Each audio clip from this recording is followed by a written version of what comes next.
This section examines the Electronic Control Unit, or ECU. The ECU is a microcomputer. It's constructed from printed circuitry and contains a large number of electrical components, including many semiconductor devices. Its input devices receive data as electrical signals. They come from sensors and components at various locations around the engine. Its processing unit compares incoming data with data stored in a memory unit.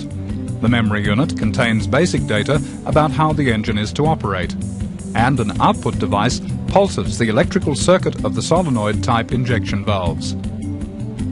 It is normally located in a safe place behind a kick panel in the footwell, under the passenger seat or in the boot, and connected by a multi-plug or plugs to the vehicle's wiring harness.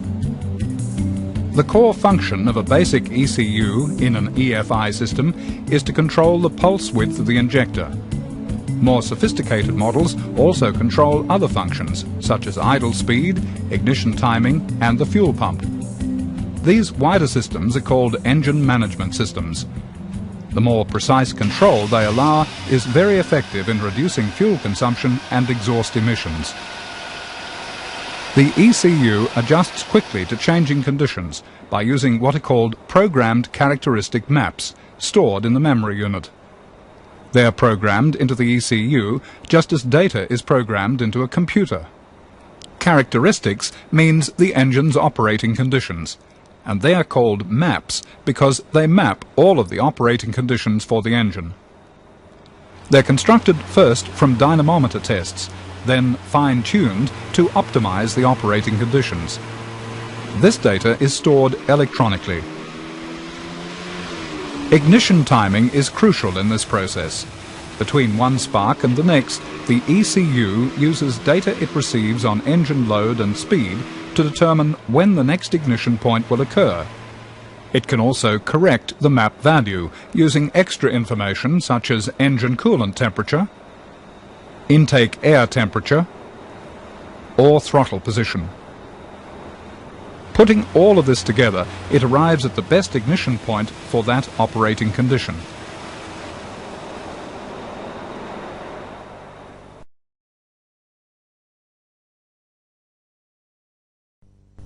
The throttle position switch signals a closed throttle setting to the ECU. It compares this with data in its memory about how the engine is to operate and determines a setting to suit this data. Its output pulses the electrical circuit of the injectors. In this case, the pulse width ensures a smooth and stable engine idle.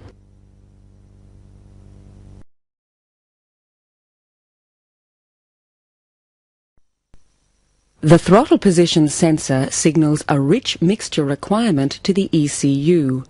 It compares this with data in its memory about how the engine is to operate and determines a setting to suit this data. Its output pulses the electrical circuit of the injectors.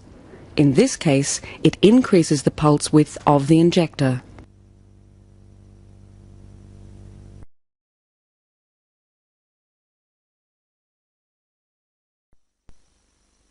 The coolant temperature sensor signals cold engine to the ECU. It compares this with data in its memory about how the engine is to operate and determines a setting to suit this data. Its output pulses the electrical circuit of the injectors. In this case, it increases the pulse width of the injector.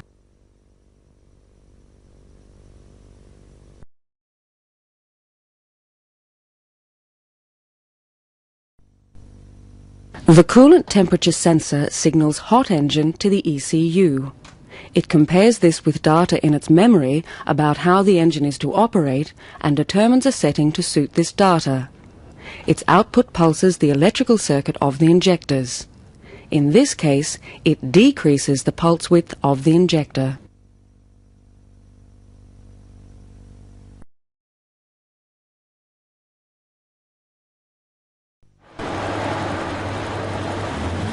Settings are made for various operating conditions according to fuel consumption, engine torque, exhaust emissions, knocking tendency, and drivability. That means, for example, that starting ability can be improved by making timing during cranking depend on cranking speed. Timing at low idle speeds can be set for low emissions, smoothness and fuel economy. For part load operation, the emphasis is on economy and drivability. At full load, it is set for maximum torque without detonation. Using the digitally stored map, the ignition point is set for each operating condition, without affecting the settings for any other condition. All of this raises an engine's overall efficiency for all operating conditions. Corrections to ignition timing, combined with those to the injector opening time, provide the optimum values to achieve the best combustion. With higher compression ratios, there is more risk of detonation and damage to the combustion chamber. A knock sensor allows ignition timing to be calibrated to achieve the best setting for normal operating conditions.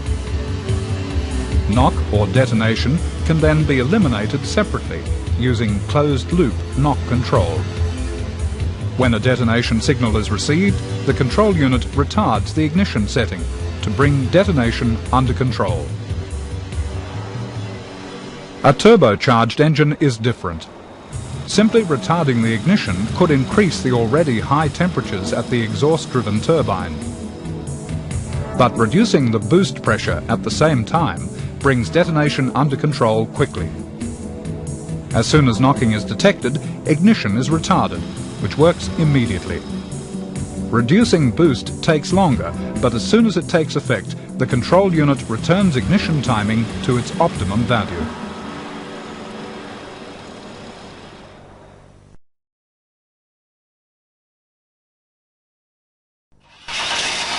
The control unit can also control other output functions, such as engine speed limiting. When actual engine speed reaches a programmed maximum, the fuel injection pulses can be suppressed. This protects the engine from over-revving without disadvantaging its operation. The ECU can control the fuel pump. For safety reasons, when the ignition is turned on and the engine is stationary, the fuel pump operates for a few seconds only, enough to prime the engine for starting. It starts again during cranking and when the engine is running above a specified minimum number of revolutions per minute. Some exhaust gas is allowed to recirculate to control the nitrogen oxides. How much exhaust gas does this can be controlled by vacuum and vent solenoids in the vacuum circuit of the EGR valve. When loads are put on the engine, such as from air conditioning or lights, the control unit regulates how much the idle speed control valve opens to maintain a preset idling speed.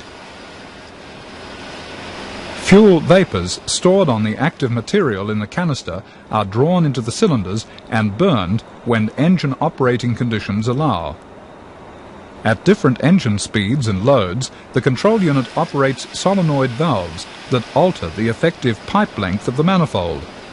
This extends the torque output over a wider range of engine speeds. The cooling fan is switched on automatically when the air conditioning is switched on. Instantaneous fuel consumption can be displayed on the instrument panel in front of the driver.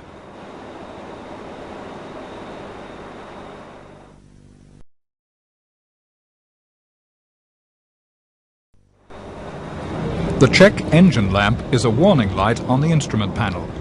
It is lit up by the control unit to warn of malfunction in engine management. The check engine lamp can also indicate fault codes. They can be a series of lamp blinks or voltage pulses from the control unit. They give a number for the kind of fault that is occurring.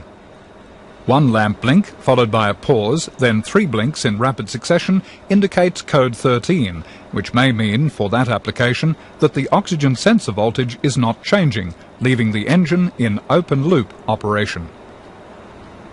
When the control unit does not receive a signal from a component, it uses a substitute value from its memory bank. The engine may still operate near its normal level, and the driver may not realize a problem has occurred. In some cases, if the fault is in a major component, the control unit may go to a limp home mode, with a fixed injection duration and ignition setting. The vehicle remains drivable, but with reduced performance, allowing it to be driven to a convenient service point. With a data scanning tool, an engine management function can be viewed. All of these functions together are a snapshot of the state of all inputs and outputs at that instant. This data can then be analyzed. A control unit can use data from its memory to adjust engine settings over time. This is called adaptive learning. It only occurs with feedback or closed-loop operation. This vehicle is using medium throttle with light loading and mild acceleration. Its control unit will set fuel delivery for a specified pulse width. However, if fuel pressure is less than when the vehicle was new, feedback from the oxygen sensor can cause the lambda control to increase injection time. The control unit learns the new time and stores it in its memory for future use in that condition. If the battery is disconnected or memory is lost, the settings revert to the manufacturer's programmed specifications. And the vehicle then has to be driven in a range of conditions to let the control unit, in effect, relearn the engine's fuel settings.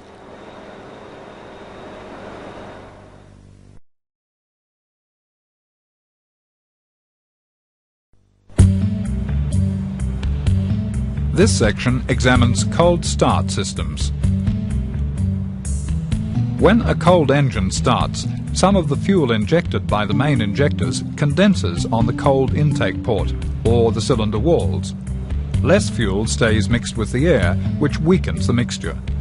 To overcome this and ensure a rapid start, an extra supply of fuel must be provided. In some cases, during engine cranking, extra injection pulses in each revolution can provide the extra fuel. It depends on engine temperature, and there is a time limit to prevent flooding. The cranking period is followed by an after-start enrichment. Over about 30 seconds, this slowly reduces to normal warm-up. The engine then responds steadily immediately after releasing the starter. More air comes from an auxiliary air valve or bypass air control valve. This bypasses the throttle valve to raise the engine's idle speed when it is cold and during warm-up. Extra fuel can also come from a separate cold start injector normally mounted centrally on the plenum chamber. It's supplied with fuel under pressure from the fuel rail and only operates when the engine is cranking. A switch called a thermo-time switch immersed in engine coolant completes the electrical circuit. It controls the operation according to engine temperature. This ensures the injector operates under cranking conditions only when the engine is actually cold. The control unit can help cold starting and provide cranking enrichment by increasing the pulse width of the injectors. This is in addition to the cold start injector operation and is again temperature controlled. Some sequential systems use a pre-injection of fuel. This means all injectors open simultaneously to provide an initial injection of fuel. This happens only during cold cranking, and there is a time delay to prevent pre-injection occurring again within a certain time if the engine does not start. The system reverts to sequential injection when the engine starts. Alternatively, simultaneous injection may be used during cranking and also in the warm-up period. Once a preset temperature is reached, the control unit changes to sequential mode.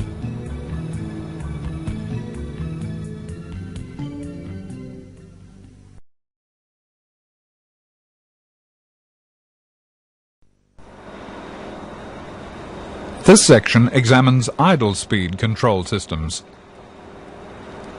Base engine idle speed may be set by adjusting a screw on the throttle body. This sets how much air flows through a bypass passage from the intake air side to the manifold side of the throttle body. However, if more load is put on the engine during idle, its idle speed may fall to a level where the engine stalls. Higher load can be caused by extra frictional resistance that occurs in a cold engine and by electrical loads from headlights or the cooling fan.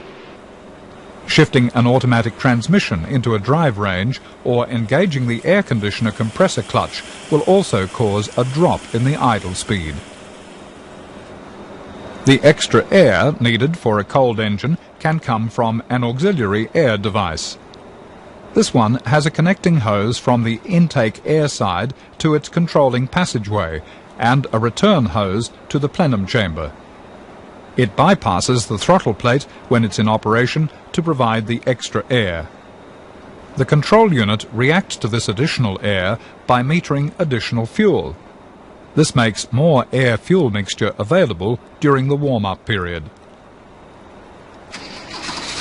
How much air bypasses the throttle plate can be controlled automatically by the ECU.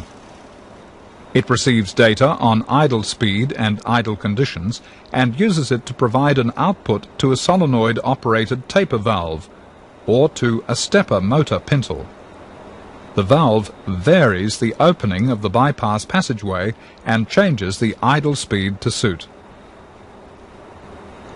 The position of the throttle plate can control idle speed automatically. A DC motor works a plunger in contact with a lever attached to the throttle spindle. As idle conditions change, the control unit can extend or retract the plunger, which increases or decreases the throttle plate opening. This provides the desired idle speed. If the control unit is programmed to maintain a fine control of the idling speed, perhaps to within 100 RPM, ignition timing can be used. Advancing the ignition point increases engine speed, just as retarding it decreases it.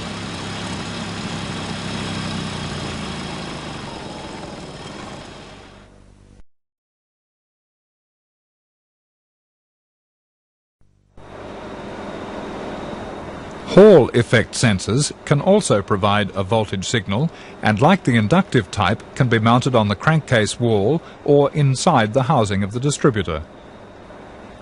The sensor has a permanent magnet and a Hall switch as part of its assembly and an air gap between the magnet's north and south poles. The switch is on one pole of the magnet and an interrupter ring with a number of square-shaped blades or segments rotates through the gap formed by the poles. When it's used in a distributor, this interrupter ring has the same number of blades as engine cylinders and a corresponding number of windows or gaps between the blades. The magnetic field is strongest when the gap is aligned with the poles. This allows the switch to earth a low current signal voltage that is applied to it. When the interrupter ring rotates so that a blade is in line with the poles, the magnetic field is shielded and the signal voltage is not earthed. With continuous rotation, the blades repeatedly move in and out of the air gap, and the signal voltage will appear to turn on and off repeatedly. The control unit uses this on-off signal to detect engine RPM and to control ignition timing. If a sequential injection mode is used, the position of the camshaft must also be signaled to the control unit. This is done by making one blade of the interrupter ring shorter than the others. It's called a signature blade. It passes through the sensor and alters the signal, so that injection commences at the correct time in the cycle. Since the distributor rotates at camshaft speed, the sensor in the distributor provides camshaft position readily. When the sensors are on the crankshaft, a separate sensor is needed for camshaft position. It identifies when to commence injection for the number 1 cylinder. Injection for the other cylinders then occurs in the same sequence as the firing order.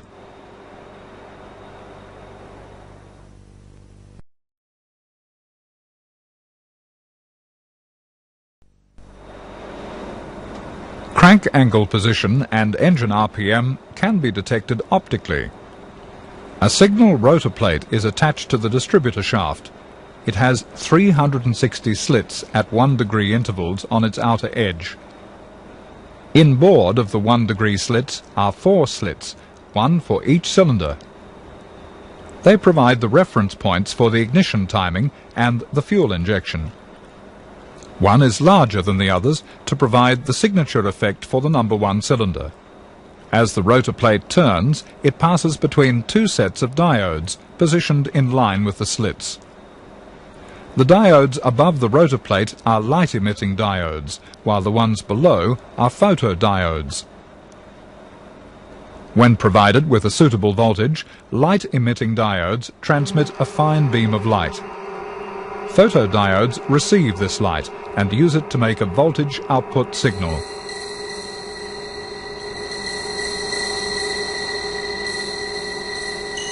When a slit is in alignment, the light beam passes through and a signal is transmitted to the control unit. When the slit is out of alignment, the light beam is interrupted and the signal falls to 0. The control unit uses the interruption of the light beam and the 1 degree slits to gauge engine RPM. It uses the interruption of the light beam and the signature slit to gauge the position of the number 1 piston. All of this data is used to keep close control of ignition timing and fuel injection.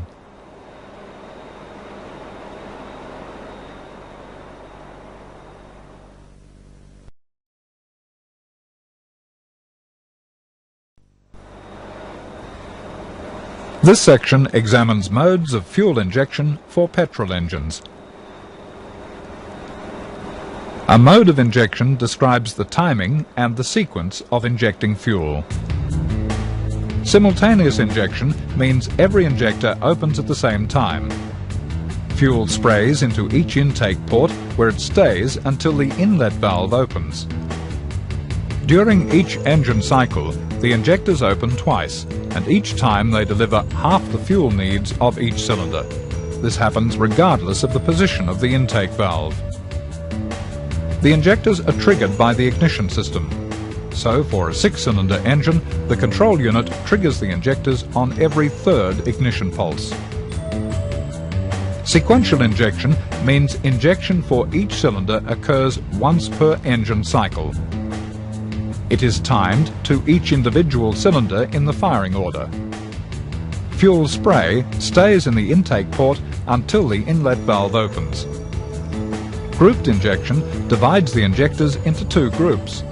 A 6-cylinder engine can have injectors 1, 2 and 3 in Group 1 and injectors 4, 5 and 6 in Group 2. The control unit operates the groups in turn to spray fuel once per engine cycle.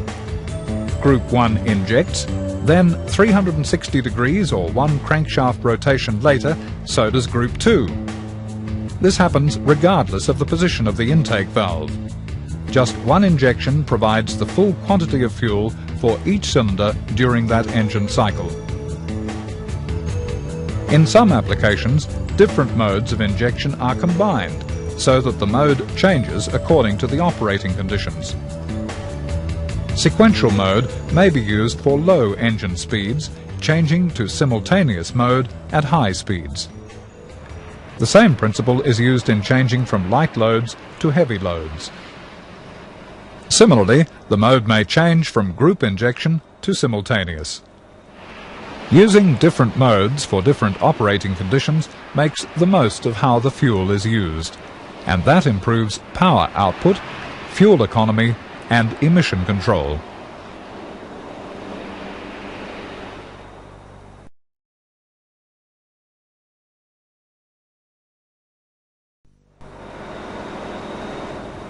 This section examines variable intake manifold systems. The air intake manifold for an EFI multi-point engine normally has long branches of equal length. The long branches increase the pulsing effect of the airflow in each pipe and help charge the cylinders. The more air drawn into the cylinder, the denser is the air-fuel mixture when the inlet valve closes. and it's this density of the air-fuel mixture that determines how much pressure develops in the cylinder during combustion, and the level of thrust on the piston to turn the crankshaft. The characteristic torque curve of a naturally aspirated engine depends mainly on how the engine's mean pressure changes across the RPM band. The design of the inlet system largely determines the mass of air that can be drawn into a cylinder at a given engine speed. So that means the inlet system largely determines the engine's torque curve. In general, a long intake manifold produces high torque at lower engine RPM, and higher torque is obtained at higher engine RPM with a shorter intake manifold. Manifolds that respond to changes in engine load and speed by changing their effective length are called variable inertia or intake charging systems. They can have controlling valves operated by the engine management system, which can extend the primary type manifold into 2 or 3 stages. The primary section is made long and narrow for the low range of RPM. The secondary section is shorter and wider for the high range of RPM. This combination maintains a high-speed airflow in the system.